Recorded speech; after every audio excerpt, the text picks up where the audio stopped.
The person you dated a few years ago suddenly meets you again. Don't you think it's fate? Gao Yawen frowned and clenched her fists.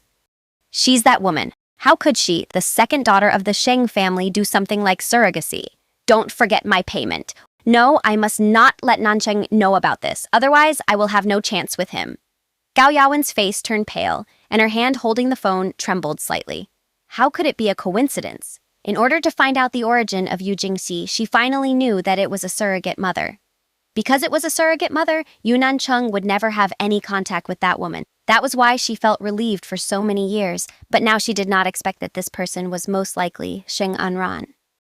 Gao Yawen looked at the date on the file, frowning even deeper. I will send you a document, and you will get rid of the insiders, including the detective named Gu. Saturday morning, Sheng Anran and Sheng Xiaoxing arrived at the Royal Garden Villa. When Yunnan Cheng heard the knocking sound and the doorbell, Yunnan Cheng pressed the camera button on the doorbell and Sheng Anran and Sheng Xiaoxing appeared in the camera. Right after breakfast at 9 in the morning, Yu Jingxi, who had been waiting for a long time, came downstairs to greet them. Yu Jingxi had already returned home. One of his arms is in a cast and the other arm was just reattached after being dislocated.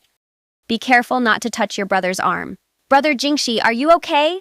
After the door opened and revealed Jingxia's small figure, Sheng Xiaoxing ran towards Jingxi.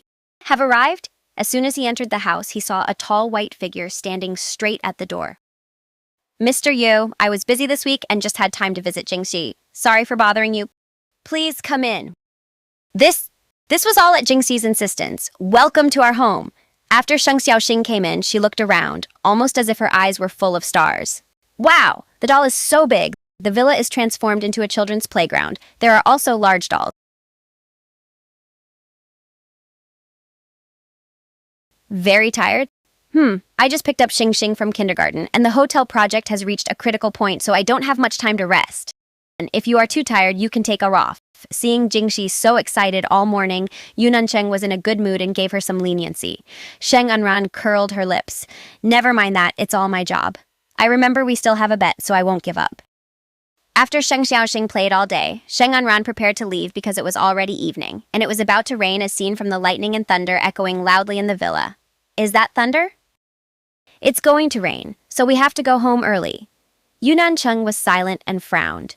There was a strange feeling in his heart hearing that Sheng Anran would be coming home so soon. Are you going now? Yunnan Cheng stood to one side, looking at her profile, and suddenly felt a strange feeling in his heart. He suddenly found her very attractive, much more attractive than any other woman he had ever met before. She is neither arrogant nor haughty, has excellent work and life skills, is kind and brave, straightforward and modest, and is very patient when dealing with children. I came a bit late at first. I will spend more time with Jingxi another day when I have time. Xing, come here, let's go home. After laughing enough, Sheng Anran met Xiaoxing and stretched out her hand to Sheng Xiaoxing. Hearing this, Sheng Xiaoxing's smile immediately disappeared, and she pouted. Mommy, I'm afraid of thunder. Can we stay? Sheng Anran's face changed. Sheng Anran's voice became deeper, and he stared at the little girl motionlessly. Why don't I remember you being afraid of thunder?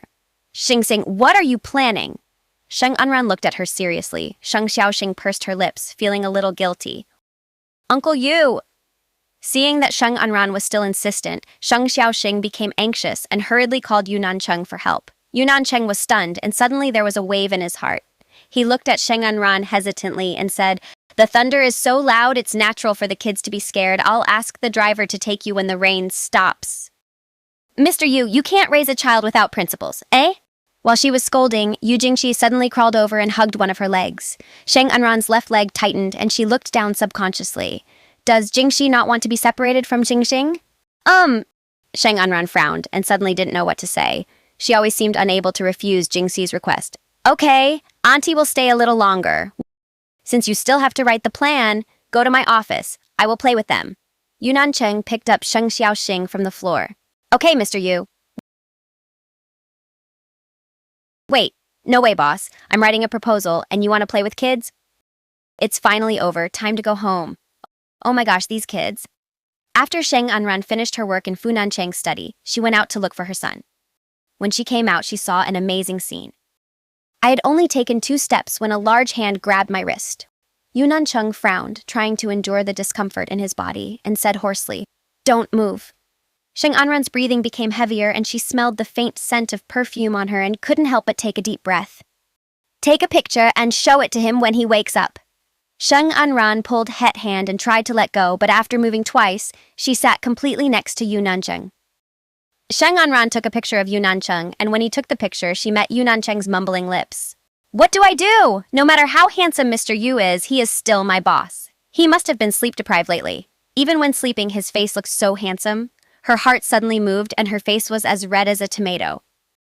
Sheng Anran retracted her arm and muttered, "I have to take my hand off first." I don't know if he felt it or not, but after a while, she finally let go of my hand. Huffed, he finally let go. "What are you doing now?" "Mr. Yu, I can explain."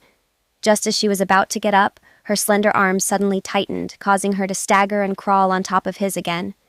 Through her thin clothes, her chest pressed against her soft spot, making her unable to move for a moment. "How do you want to explain it, Miss Sheng? You're not going to say that I was half asleep and dragged you here by myself, are you?" "Well, it's not impossible." Sheng Anran was about to tell Yunan Cheng when the phone suddenly rang. "Halo! Who's calling this? It's a lifesaver."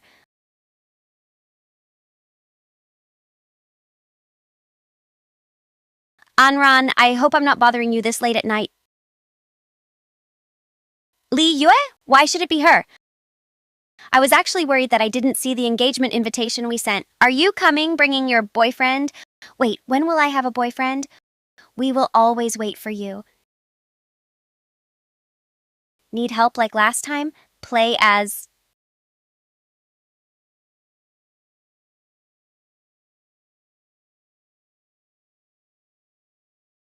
"Boyfriend?"